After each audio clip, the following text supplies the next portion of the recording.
Enguigano Irono, and welcome to another episode of Straight Talk. I'm Michael Stock Sr.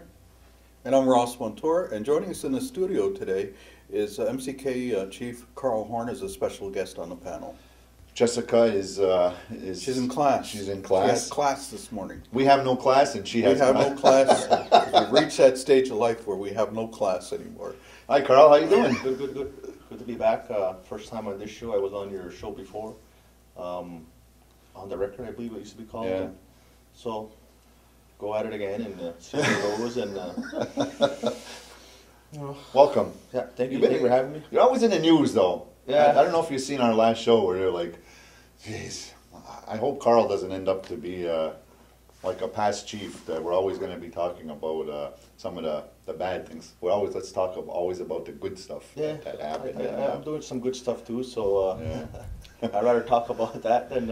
I think what a lot of people have on their mind is that your resignation from the portfolio of membership. There's been a lot of speculation as to why. Yeah, there was some reaction from the community as to why I stepped away. It was pretty much self-explanatory in the Eastern Door that day. I think it was time for me to step away. I took it over 9 months ago. It wasn't an easy file, but you know, the character that I am and the demeanor that I have, I like I said, when I took it over, I was going to take it on head on and do my best with it. And I said everything that I could say about the subject. I did everything that I could do in regards to the subject. I delivered many letters, which weren't easy, but they were done. I'd done them, as well as other council chiefs. And leading up to now, we're at the point where the community decision-making process is ready to begin hearings on the subjects. Sometime in November, and it's time for now the people to have their say and stop,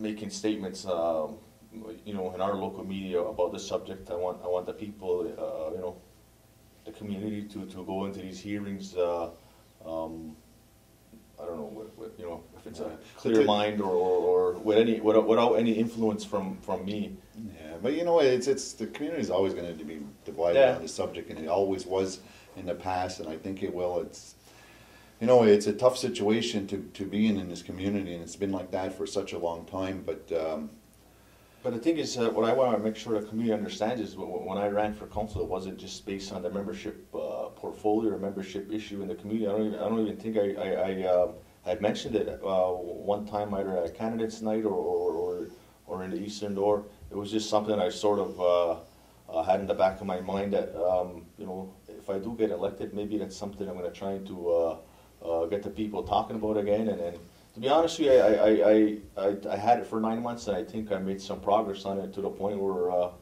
we made some headlines, across the country, some good, some bad. But to me, I want to get the awareness out there in the community that enough's enough. Now the people have to have their say on the issue, and I said what I have to say. Now it's up to the community to say. It wasn't because of all the pressure that you were getting, and no, I don't be gives me the pressure. If they, if anybody's going to tell me something, I'm just going to walk the other way. I mean, nobody's going to tell me what to do. I want to take it on and do my best with the subject, and well, I try to do my best with it. You say that, and but you're in a job that, as a politician, that regardless of where you are as a politician, the community or the people have a say as to what direction politicians should go in. Yeah, definitely.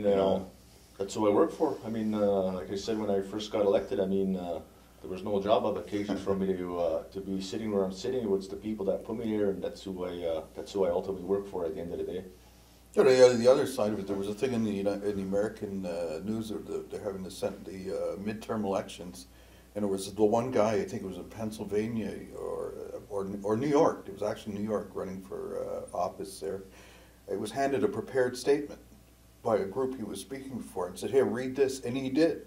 But the thing to me, Carl is taking the position, not so much being. It's like you're the poster boy for for apartheid or racism in Canada now. You know, apparently, if you look at the outside media, looking at this particular community and dealing with the issue of membership and so on, but it didn't start with Carl Horn. I mean, this is something I think we've been wrestling with for hundreds of years. It's just that there was no face. There was no face to it, and you know that as a blanket statement in the community, or even as the Mohawk Council saying specific things or doing specific acts is one thing as a whole, but it became a situation where it's Carl Horn that's heading this up, and you know, because you've been so vocal and you've been in different medias, and now all of a sudden there's an action to it. Before it was lip service. Yeah, this is what we want to do. This is what we're going to do, and then all of a sudden, boom, something's getting done, and it's like, I think it was a shock for everybody. And the thing to me is in a lot of ways, the groundwork is not properly laid to move forward on things like this. In comes a young guy into the office, but you're a natural born lightning rod. I don't know if you're aware of this, but you are, because you do sort of just say, well, this is it. This is where I'm at, and I'm going to do this, and I'm going to, and so it turned into what it turned into. But you know, the groundwork is that here it is so you walk into it and you say, well, you know what, this issue more and more is getting lost in the community. Never mind what's going on the outside. I mean, the issue of say the membership law and what was supposed to apply in terms of the members' understanding, in terms of if you become involved in certain relationships that have an impact, you know, have an impact on the community. This is what needs to happen. But human nature is what it is. So when it came down to it, you know, those kind of relationships and liaisons continue to happen. So when somebody comes along and says, well, okay, well, here's the law, and by the way, if you were at that meeting when I posed the question, you know, it came, well, it's trespass, it's this, it's that, because we have laws. We would never have those things if we had laws that were enforceable in the community. We talked about this last night on Reality Check. So oftentimes, you know, one of the things I'm most critical about in terms of the council table and the way things work in town is that you say, okay, well, you might have an idea and it might be the right idea, a direction we need to go, but if the groundwork isn't laid, then all you're doing is spinning your wheels. And that was some of the questions that I had even the first time that I interviewed you and Rhonda, was that what's in place and what, you know, what's the process in getting to that point? Prior to going to that point, what is that process, and what if just doing something is one thing? Sure, you're going to make news, but if it has no teeth at the end of the day, it's sort of like, okay, we're making idle threats to you. Yeah. You know, we're giving you a letter and we're telling you to get out, but we can't throw you out. And that's my point, is at the end of the day, we don't have a law, and I don't think that even when the process is done for the decision making, that there's going to be a law at the end saying that this is what you can do, because, and I've said it probably every single show, the same thing is that regardless of what the majority say in that process, the law is not going to have any teeth, because somebody is not going to our court to fight that.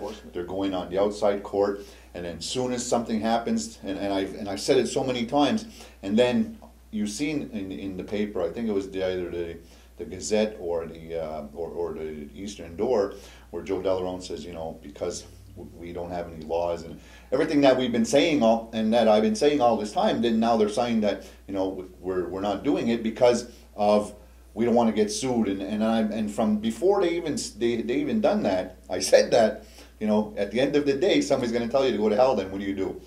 And then you get stuck in that situation of, well, do we do something physically, or do we get into a situation of that? Well, we'll continue talking about that a bit more, but we have to take a break, and we'll be back right after these messages.